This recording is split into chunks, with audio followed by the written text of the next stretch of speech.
In this episode, new discoveries from Challenger, one of history's most famous deep-sea expeditions. They look quite ferocious. This species has never ever been seen before.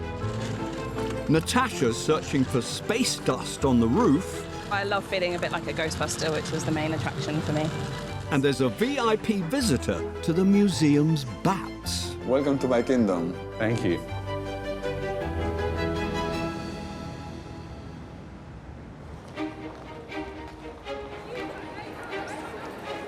Morning. Are you outside this morning? You right, Declan? Are you on donations first thing? Fabulous. Hi, Edmund, you okay? It's 10 a.m. and duty manager Hattie is checking in with the museum's front of house team. You ready? For? The day. Oh, yeah. Life. Life, Harry. Are you ready for life? Good. Oh, it's quite busy.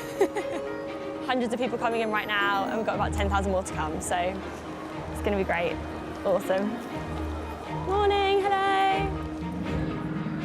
With hundreds of visitors already on site, Hattie's off on her daily inspection round. One of my most important jobs in the morning that I need to do before it gets too busy is make sure the T-Rex is fine. Morning, you're right. Yeah, good, thank you. A few weeks ago, it stopped working. A lot of the lights went off, and it really disappointed a lot of people. They were coming in the gallery and just looking really upset. You can hear the music, but that doesn't necessarily mean it's working.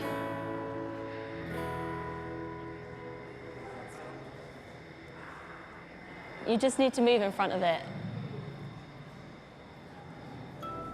There we go, it's fine. So it's motion censored, so if no one moves in front of it, then you think it's dead. It's got motion sensors in the nostrils, which I found out recently, which I quite like. It's a really special job. There's not many places where you have people whose job it is to make sure a dinosaur is alive.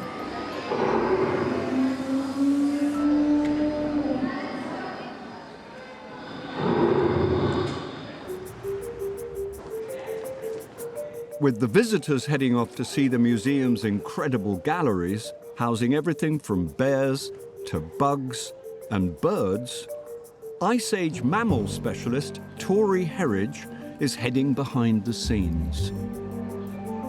She's working on a project that's part of the museum's efforts to help save endangered species.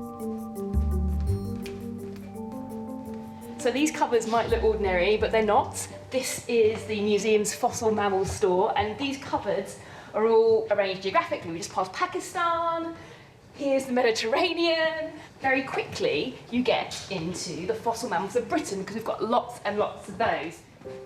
And this is Ice Age London. It screams Ice Age immediately because you've got woolly mammoth on Old Kent Road, reindeer, Buckingham Palace Road. I mean, it's like a monopoly board of Ice Age London. These fossils were all found near the River Thames, where the animals lived between 125 and 40,000 years ago, roughly when the first modern humans came to Britain. Here we have this beauty. It looks like a dragon, it's not. This is actually a woolly rhinoceros from Battersea Power Station. They found this when they were building it in 1873. And we know they were woolly because we have carcasses from Siberia with fur, and there's Ice Age art as well, with pictures of these creatures with great shaggy coats. The woolly rhino weighed as much as 2,800 kilos and stood about 2 meters tall, like a small elephant. With a big hump, but they had short legs, and they had this enormous horn. This rhinoceros was a bit like the white rhino, a grazer, and we know that from the shape of its skull.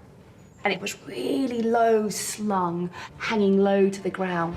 Imagine that, running through central London. But for some reason, these creatures started to die out. 30,000 years ago, just started to wink out. From covering like the majority of the northern hemisphere, you see them winking out. The woolly rhinos disappearing one by one till 13,000 years ago. Nothing left. And you just have to ask yourself, why does this happen?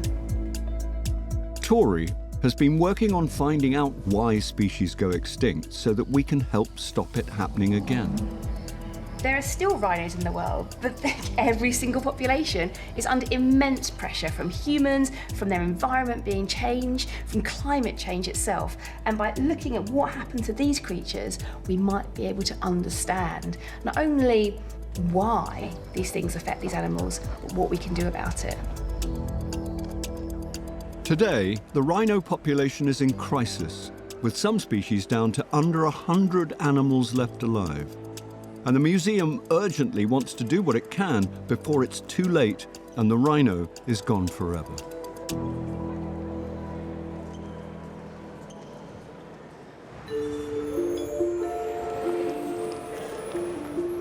Welcome everybody to the Natural History Museum. Every day here in London, thousands of visitors file through the museum's doors to view the exhibits. With almost 30,000 objects to see, there's plenty to choose from. But incredibly, for every object on display, there are 3,000 more stored behind closed doors. So now, the museum is putting on a special exhibition of items never before seen in public. It's telling the amazing story of HMS Challenger, which made one of the greatest sea journeys of all time. These are some of the original recording books from the Challenger. And it's Andrea Hart's job to pull it all together. The Challenger's crew were at sea for years, sailing through some of the most violent waters on Earth. It sailed in almost all of the world's oceans to find out what was living in them, their conditions. This was on a global level that had never been undertaken before. In 1872, at the height of Queen Victoria's reign, the Challenger set sail from Sheerness in Kent. For the next 4 years, its crew of over 200 faced storms, icebergs, and food shortages as they sailed over 80,000 miles in the Atlantic, Antarctic, and Pacific Oceans. What we are looking to do is to tell the story of the expedition. They had no assistance from the technology that we would have today, so very manual, very arduous.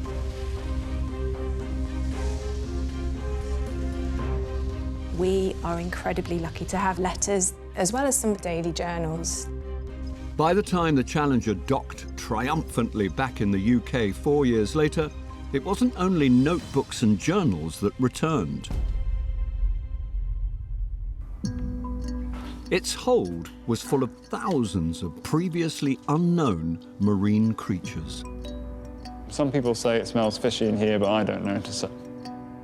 Carefully preserved in jars to this day and stored in the museum's tank room, the collection is full of the weird and wonderful from many expeditions.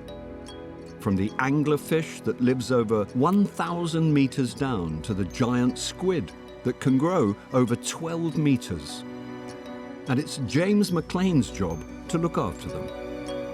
They are some of the museum's rarest and ugliest specimens. We have a huge variety of different things. Some lovely porbeagle shark heads there. There are 2,000 fish and larger sea creatures stored here. We quite often call them pickled specimens because I guess they are sort of preserved in a fluid. We never ever would use vinegar. We like ethanol and water. Some of the creatures from the Challenger expedition will go on display. So James needs to make sure that they are in top condition. So this specimen, because of its size, is called the obese dragonfish, and they look quite ferocious. And that's the lure there, a little barbel underneath their chin, which will have a glowing lure at the end. And that's what they use to attract their prey. When this specimen was brought back, this species had never ever been seen before. The expedition rewrote the rule book. It proved that the ocean beds were not covered in ice and also that creatures could live almost 5 kilometers below the surface. And its sea temperature readings are still used today as scientists check how our oceans have warmed up over the last 150 years. But the Challenger expedition was amazing.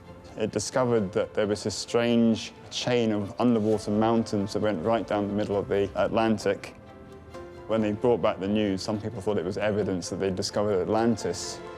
And when they sailed through the Pacific Ocean, they made another historic discovery. They also found out that the ocean is very, very deep. It's over 8,000 meters deep. And just 50 miles away from where they were at that site is actually the deepest known point of the ocean, and that is now called Challenger Deep. So great was its importance that 100 years later, NASA named its space shuttle in honor of the Challenger.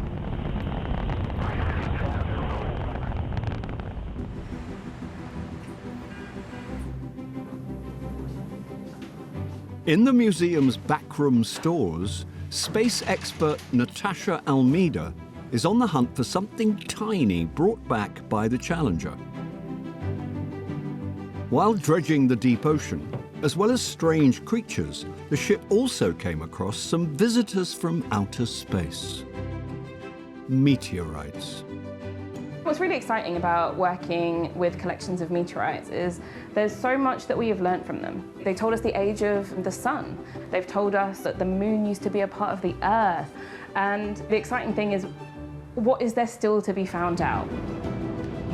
Meteorites may have expanded our understanding of the solar system, but if you think they're all huge rocks from space, just look at what the Challenger found. So here they are. This is the first ever collection of micrometeorites.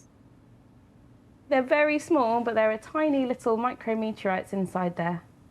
This is such an exciting thing to hold. It's something that most scientists, when they visit the collection, they really love to see.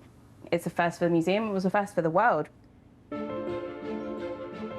When the Challenger collected samples of silt from the bottom of the Pacific, they found micrometeorites, tiny specks of space dust the size of a grain of salt. And they're very different from the museum's other meteorite specimens. This is a pallasite meteorite. This meteorite landed in Argentina over 70 years ago, weighed 3/4 of a ton, and staggeringly is over 4.5 billion years old. This one's been cut and then polished, so it looks really nice and smooth. So it's got iron metal, and then the crystals here are really beautiful specimens. Look at that. These meteorites all have one thing in common. They've survived travelling many millions of miles of space to get here. So this is actually a volcanic rock from Mars. It used to be part of a lava flow that would have erupted about 1.4 billion years ago. This is definitely one of the jewels in the collection. The micrometeorites will go on display as part of the Challenger exhibition. But Natasha wants to see if she can find some herself, in the most unlikely of locations, the museum's roof.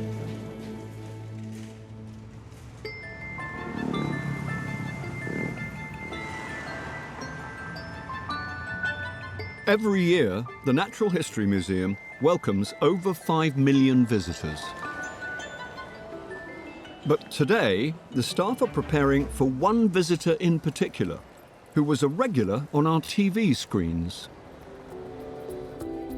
As Boris Johnson's top science advisor, Sir Patrick Vallance became a household name during the COVID pandemic. When you make a move, you have to go earlier than you think you want to. You have to go harder than you think you want to. But now he's got a new job as chairman of the Natural History Museum's trustees. And today he's come to have a good look around with museum director Doug Gurr. And there's one mammal Sir Patrick's especially keen to see: bats. Bats are super interesting. How could you not fall in love with this guy? Have you looked at his pretty face? This one is close to my heart because I was involved in the description of the species. Bats are quite poorly understood. I fear that we are losing more species that are not known to science yet. And by the time that we realize, they'll be gone. In the museum's very own bat cave are over 40,000 specimens, presided over by Roberto Portela Miguez. Welcome to my kingdom. Thank you. We have a collection that spans over 300 years, but we are revisiting and reassessing with modern techniques. And actually, we were able to determine that this is a different species from what it was labeled as. Really? So a lot of these labels obviously date from the 19th century and 18th centuries. The museum's latest work reveals new evidence of particular interest to Sir Patrick. Some of these bats are centuries old and have been detected to have a strain of the coronavirus that is very similar to the one that affected humans and caused the global pandemic. So in those samples, you've actually picked up coronavirus Yes. RNA. Okay. Which is extraordinary. Amazing. Incredibly, several bat species were able to carry a type of coronavirus without getting sick. But how bat coronavirus made the jump to being the virus that caused the pandemic is still unknown. So the museum is putting its entire collection of 80 million specimens online for everyone to use. They hope that the bat samples will help scientists around the world find out more about how COVID started and how it was transmitted. What you're now seeing here is Fedra taking detailed shots. And you can see that it's fantastic resolution. Oh, look at that. That's extraordinary. And you can see the beautiful nose leaf structure. That's amazing. When you see that, you can understand why you've fallen in love with them. Yes, and they're beautiful. Yeah. Well, thank you very much. Thank you. The idea you can take a tissue sample and start to see how have bats lived with coronavirus for a very long time is an extraordinary process. The fact is that it's not the bat, it's the interaction between us and the bats and the way we interact with nature. With the boss's visit over, there's another bat scan for Roberto to do. The key thing about the CT scan is that it allows you to peel off all the different tissues until you get to the skull itself.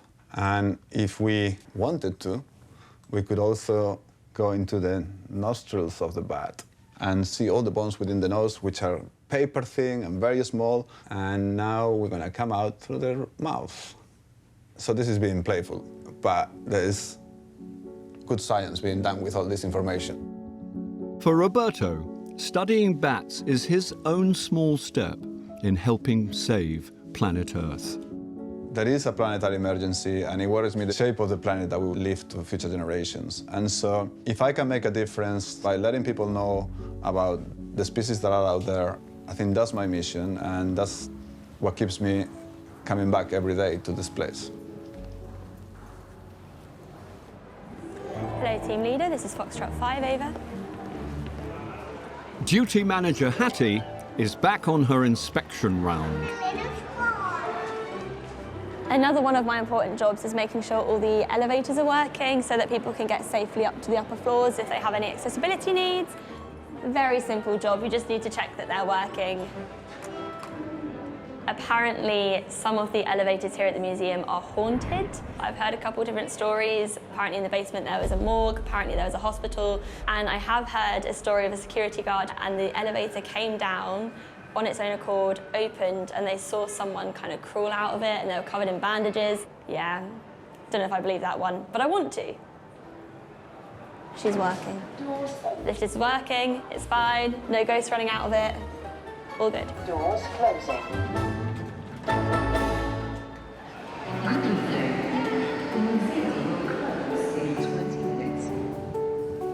6 p.m. and the end of the day for the museum. As the great doors close, you'd think it'd all go quiet. But you'd be wrong, because tonight there's no rest for the wicked. It's Halloween, and the museum is throwing a party. We are special agents. We just got a call that there might be some alien activity happening. My dream wasn't to be an astronaut, but here I am, fulfilling someone else's dream, and I feel like I'm doing it quite well. The museum comes back to life with almost 1,000 paying visitors arriving in fancy dress. And it's Robbie Watts' job to make sure it's no horror show. A lot of people have been saying, "What are you going to dress up as, Robbie?" And I'm like, "That's the least of my worries right now. I've got a lot to do." But I think it's a really great way of engaging the public. We've got a lot to offer here in terms of spooky stuff. I think the building is quite gothic itself. It can be quite a creepy place. Curator John Ablett has brought along some highlights from his cabinet of horrors. This is the wonderfully named vampire squid from hell. When something tries to eat it, they actually shoot out glow-in-the-dark mucus, and the thought being that this slime temporarily blind anything that's looking for it, distract them, and this can slowly blob off into the distance. But you can't have Halloween without bats. And bat expert Stephanie Holt is on hand to stick up for this misunderstood little mammal. So this is our vampire bat. Well, there are only 3 species of vampire in the world. 1 feeds on birds and 2 that feed on mammals. It's got these very fine needle sharp teeth. It'll make a sharp incision with those incisors and then lick the blood. So they don't suck blood, they lap at the blood. Bats are not evil at all. They will feed starving bats who haven't fed well with blood that they regurgitate, even if it's not one that's related to them at all, which is really unusual.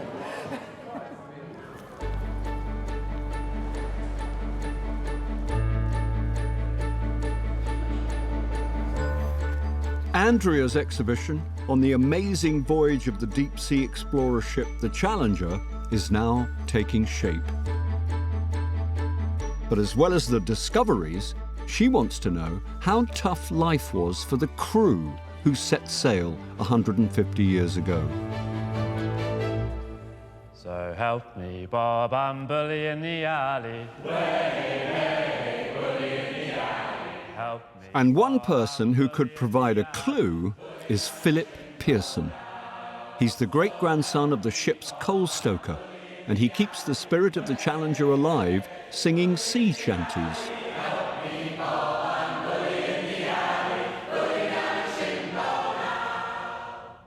My great-grandfather, Charlie Collins, was something of a mythical figure in our family. He joined the Navy 14 years old, and 10 years later, he signed on the Challenger. I'm fascinated by his story. Who wouldn't be if you had an ancestor who was part of a world-famous expedition? Philip has come to the museum to meet Andrea. She wants to find out more about his great-grandfather. Hello, welcome to the museum. Very nice to meet you. You too. Tell me a little bit more about your Charlie. Well, Charlie, he ran away to sea against his father's wishes. Philip has only ever seen one photo of his great-grandfather. He's hoping Andrea has some more. Here we've got the captain and a few more crew ones here. But as they search, one thing becomes clear. There aren't many pictures of the sailors. I can't find Charlie. No, it tended to be more the officers, didn't it?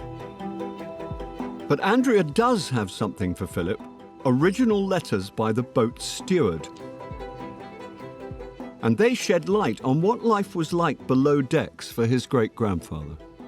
I believe these letters are around Christmas time. Here, the captain gave every one of the ship's company a third of a pint of sherry, and very good wine it was.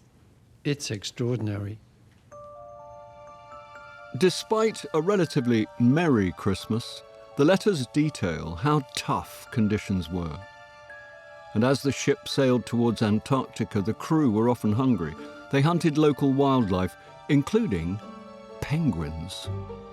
Then, in early 1874, the Challenger captured something remarkable for the history books. They are some of the first photographs of icebergs that were captured in the Antarctic. In Matkin's letters, they started off being something of a fascinating thing to observe, describing them as Gothic cathedrals and haystacks. But then by the end of it, he was quite happy to see the back of them. The ship was away for over 4 years, and when it arrived back in England, its crew and what they had achieved were famous.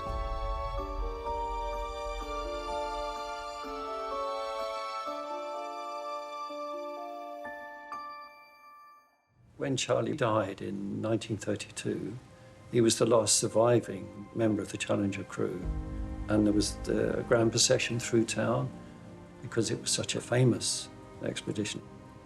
Fantastic.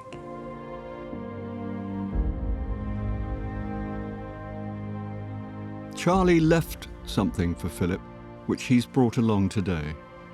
These here, in my little treasure chest, are the buttons from his jacket. And they show a ship's anchor. That's fantastic. His face. It's been wonderful to see the original letters and to reimagine from those dry books just what it was really like to be working at sea as well as being a scientist. This is a group of sailors, and that's Charlie. It's wonderful hearing about Philip and his great-grandfather, seeing it through the eyes of the crew members that, at the end of the day, were the working horses. They made the expedition possible. Ancient mammal expert Tori has seen how the British woolly rhino became extinct 13,000 years ago. Now she's worried about rhinos today that also face extinction. There are fewer than 28,000 left. Daisy? Hi, Tori. Nice to meet you. Nice to meet you. In The Lost Rhino, a new exhibition at the museum, Alexandra Daisy Ginsberg explores our relationship with this beautiful, ancient and now endangered species. I was expecting a rhino. Well, this is a rhino. This is, well, part of a rhino. These are beating heart cells or heart muscle cells from a northern white rhino called Angalifu, who died in 2014. So what we're seeing is, you could say, his heartbeat. Angalifu lived out his days in an American zoo. And now, tragically, there are no more male northern white rhinos left alive. So the species is heading for extinction. This image of Angalifu's beating heart is a reminder of what we have lost. The sounds are taken from footage of the last 8 northern white rhinos. They have very specific calls and noises, and grunts and pants and squeaks. This is an extraordinary, life-sized, digital recreation of a northern white rhino that paces endlessly around. So is this the closest you've been to a rhino? Yes. It's kind of menacing because of the noise, and the pacing feels quite menacing, actually.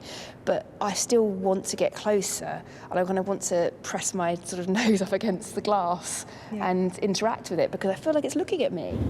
I'm really happy to hear that, because that's exactly what I want people to feel. The rhino looks us in the eye at the end, just before it disappears. And there's this moment of connection, and we have to look at ourselves and think about our own behaviours.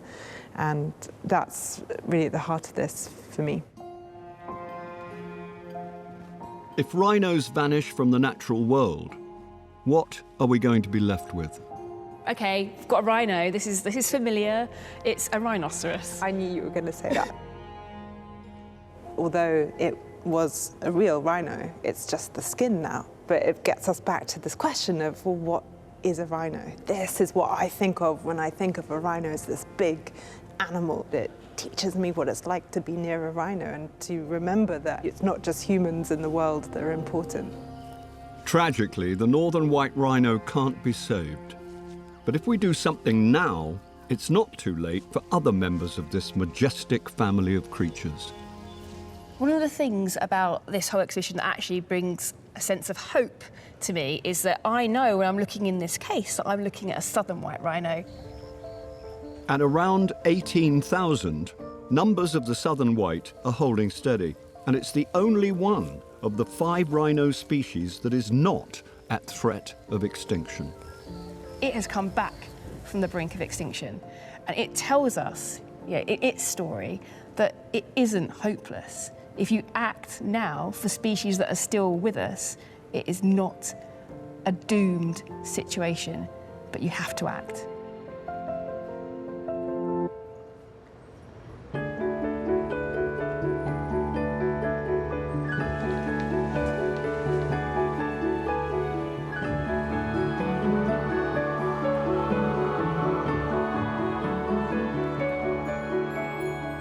Natasha is on a mission to find micrometeorites, tiny particles that have crashed to Earth from outer space.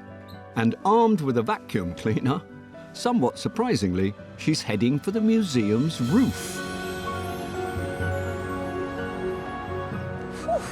It is sunny today. Incredibly, over 5,000 tons of micrometeorites land on Earth a year. Can you switch me on? But because they are so small, and the amount of other dust that is around, they are very hard to find.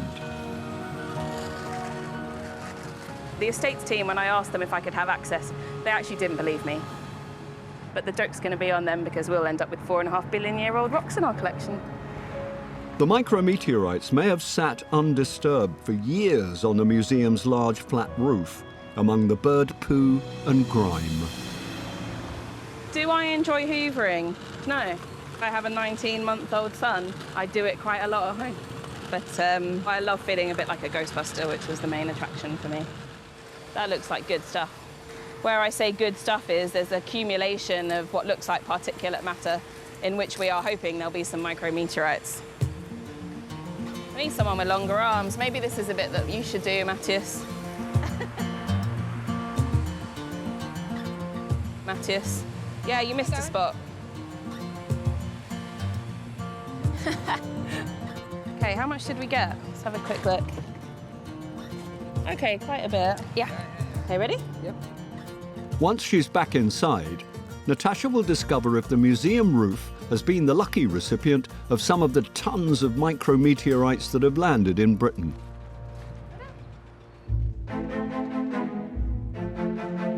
If you think you've found gold on the beach or a precious dinosaur tooth in the garden, the museum has a crack team of experts, like Ben Dixon, who can help identify them. Ben and his colleagues sort the gems from the junk in all manner of mysterious objects. I was always interested as a kid. I got into geology late, though. It's just sort of remarkable when you come upon something, because more than it's just a rock. Come on, Pudge. Today, teacher Andy Copsey is hoping Ben can identify a fossil he found on the Essex coast.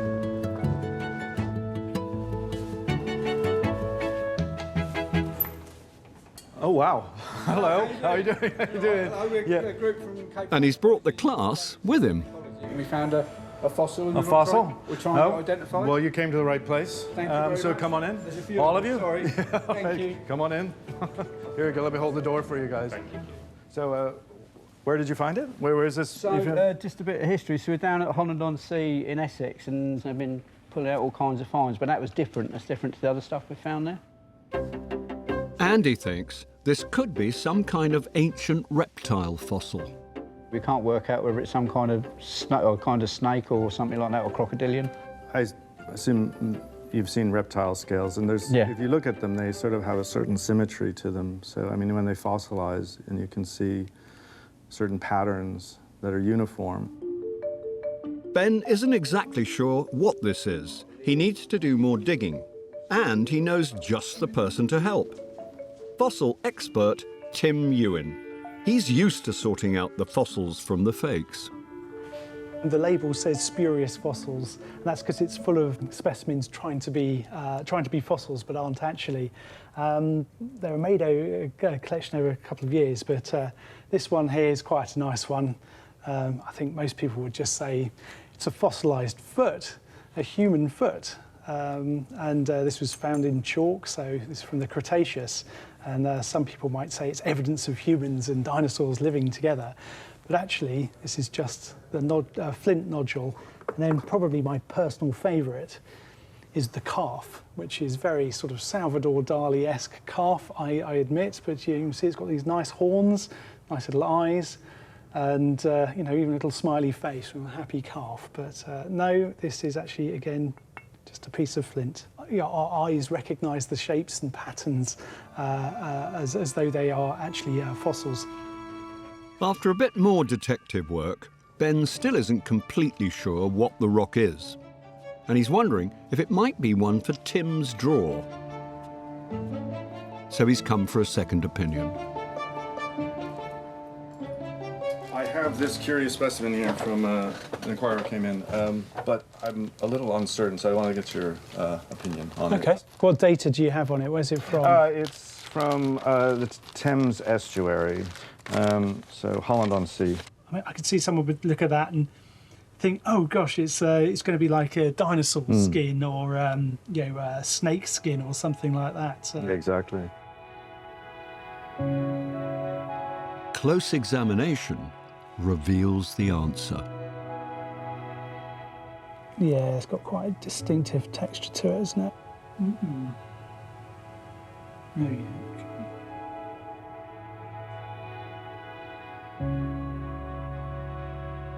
I've got this specimen here, which is a nice fish fossil, and you can see it looks superficially quite similar. So, yeah, I don't think it's a fossil as such. It's just like an ironstone nodule in clay. Well, thank you very much, Tim.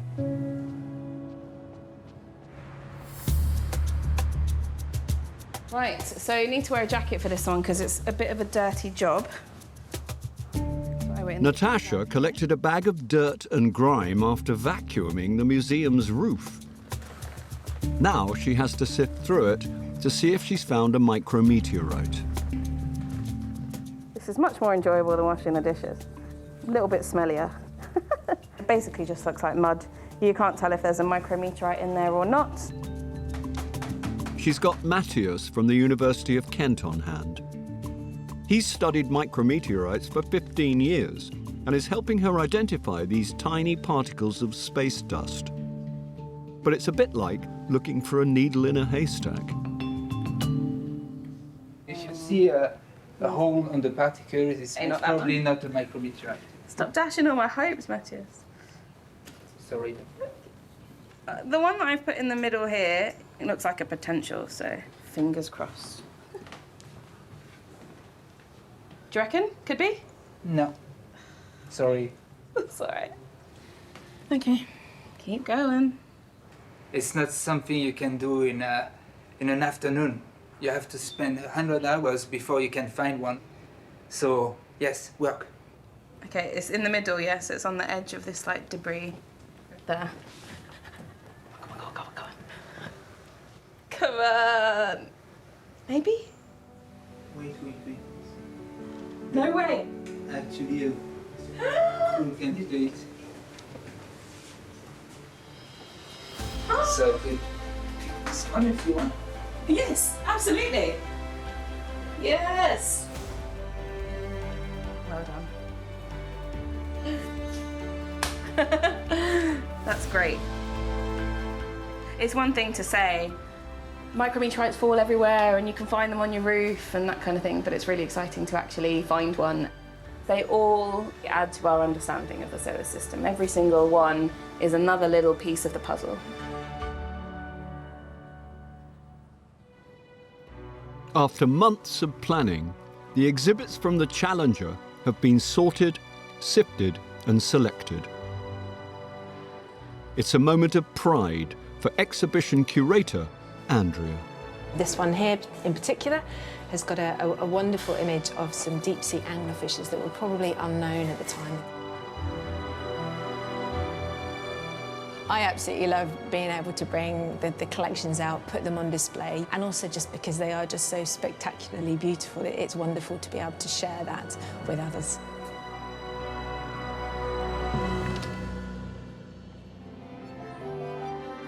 Today, there's an extra special visitor. Philip, the great-grandson of the ship stoker Charlie. And he's brought his own children, Aidan and Anya, along to see something of the incredible voyage that their great-great-grandfather made. Your great-great-grandfather is no doubt down in the hold shoveling coal too. Shoveling away. Shoveling away. Oh.